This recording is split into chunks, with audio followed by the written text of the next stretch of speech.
समता परिषदेची आज नाशिकमध्ये महत्त्वाची बैठक होतीये। नाशिकच्या भुजबळ फार्म कार्यालयामध्ये ही बैठक पार पडणार आहे।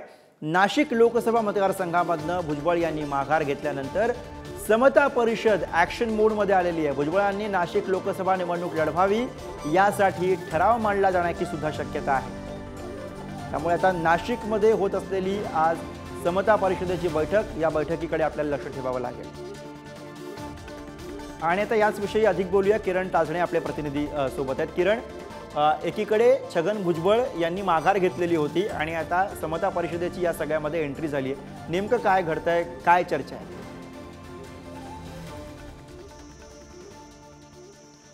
गुरु, समता परिषद ही छगन भुजबळांची स्थापन केलेली संस्था आहे आणि त्या सगळ्या माध्यमातून आपण जर बघितलं तर अनेकदा समता परिषदेच्या माध्यमातून, या संघटनेच्या माध्यमातून छगन भुजबळांनी राज्यभर असतील, देशभर असतील, अशा विविध प्रकारे सभा देखील घेतलेल्या आहे। आणि याच सभेचे उपाध्यक्ष असलेले जे दिलीप खैरे आहेत, त्यांच्या उपस्थितीमध्ये भुजबळ फार्म कार्यालयामध्ये बैठक होणार आहे। या बैठकीमध्ये छगन भुजबळांनी जो नाशिकच्या लोकसभा निवडणुकीच्या रिंगणातून जी माघार घेतली, त्या माघारीच्या पार्श्वभूमीवर ही बैठक होते आणि या बैठकीमध्ये छगन भुजबळांनी निवडणूक लढवावी अशा स्वरूपाचं त्यावेळेला गळ घातली जाणार आहे।